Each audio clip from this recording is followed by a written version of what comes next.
Isso, Valor. Eu tinha entrado lá embaixo, eu ia falar que poucos jogadores quiseram parar na zona mista. Então, acho que o Zé Ivaldo, o João Marcelo, o Cássio, o Lautaro Dias. Outros falaram que estavam bem cansados e que não iriam falar. William, Matheus Pereira, e saíram sem dar entrevistas aqui no Mineirão. Eu sei que está todo mundo aí perguntando sobre o Fernando Diniz, né? Mais uma coletiva em que a gente extrai pouca coisa, né, da entrevista, e concordo aí com todos vocês quando vocês falam sobre abatimento e etc. E a pressão, ela é cada vez maior. O trabalho do Fernando Diniz, ele vem sendo avaliado já, e a questão agora é: o Cruzeiro tem um último compromisso ainda no domingo. Lá atrás eu falei que com tamanha pressão, né, e com uma entrega baixíssima de resultados, se estava ali o Cruzeiro pensando em uma saída com aquela sequência ruim do Seabra, agora a sequência, ela não só continuou ruim, como ela aumentou, né? Então, o Cruzeiro está aí para perder uma classificação para a Copa Libertadores da América, que estava nas mãos, e para disputar mais uma vez a Copa Sul-Americana, e ainda pode fazer o grande trabalho de não ficar nem em nono, porque o nono ele vai para a terceira fase da Copa do Brasil, evita Souzas aí da vida pelo caminho em uma competição, em uma primeira fase, em uma segunda fase também.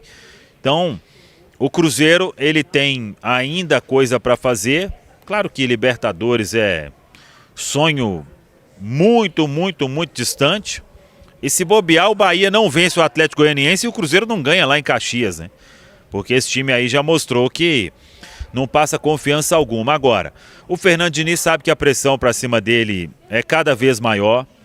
O Pedro Lourenço, quando ele justifica a saída do Seabra, é por uma sequência muito ruim de resultados, e a sequência ela continua agora com o técnico Fernando Diniz. Então, o próprio Pedro falou aí recentemente que estava garantido para 2025, mas não está garantido para 2025. Então, vamos ver aí os próximos passos dessa história. Ali na entrevista, ele fala como se fosse comandar o time normalmente no domingo para tentar essa possibilidade quase que inexistente. Vamos falar um português muito claro, né?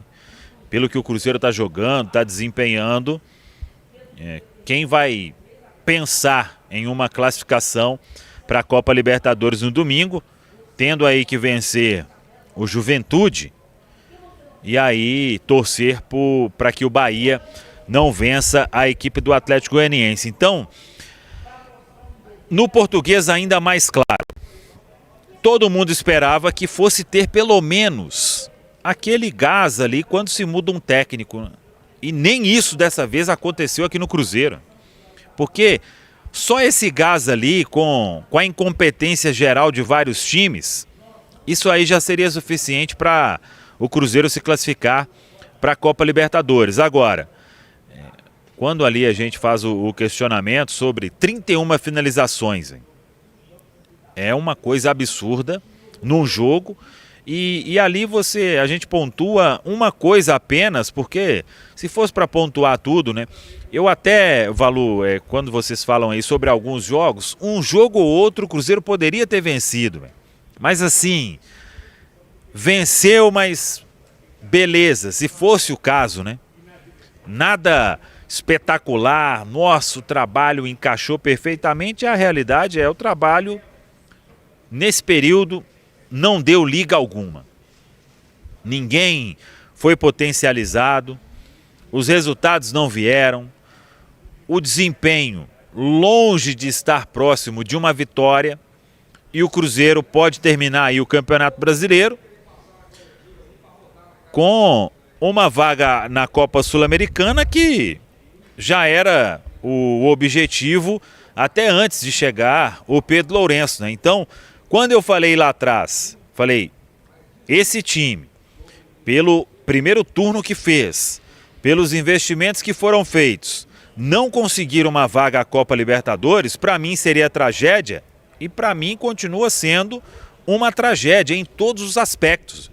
Vai ser uma tragédia no sentido de receitas para o ano que vem, de aumento no sócio, de o torcedor estar cada vez mais engajado e uma decepção geral para todos, porque era um objetivo que estava, por mais que ia começar o ano, a gente ia falar, ó, o Cruzeiro vai para uma final de Copa Sul-Americana e vai chegar ali na Copa Libertadores. Todo mundo assinava correndo, porque a maioria não esperava. Um ou outro pode falar que esperava.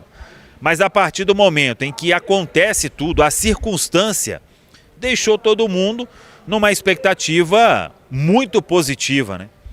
Em alguns momentos a gente falava pé no chão e etc. Mas depois daquele fatídico jogo, a vitória sobre o Botafogo, quem não pensou em coisa muito maior ali vai mentir, né?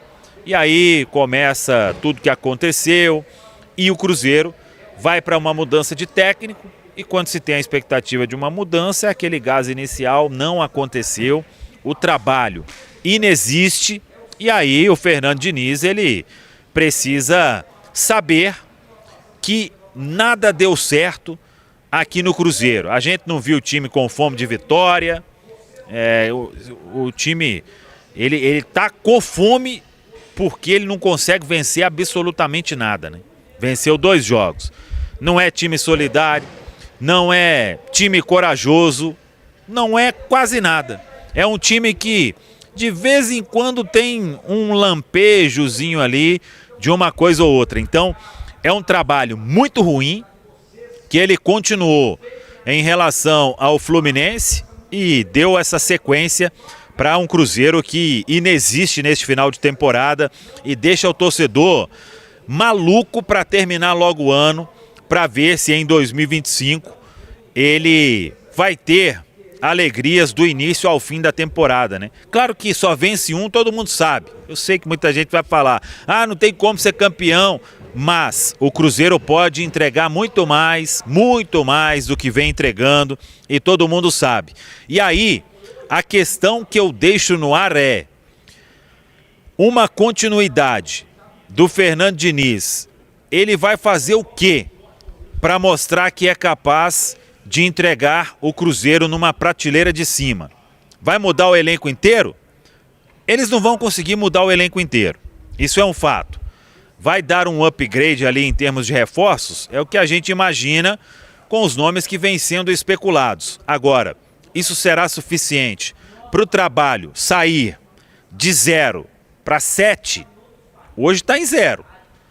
Para chegar em 7, vai ter que remar muita coisa e o principal, conquistar a confiança do torcedor. Porque se tem uma coisa que o torcedor ele não tem neste momento, é confiança no trabalho do técnico Fernando Diniz. Sobre elenco, acho que a gente já falou o que tinha que falar, sobre vários jogadores, é só rebobinar aí as últimas lives e tudo que essa turma apresentou. Desempenho ridículo da maioria para quem tem quase todas as mordomias aqui na Toca da Raposa 2, viu, Valor?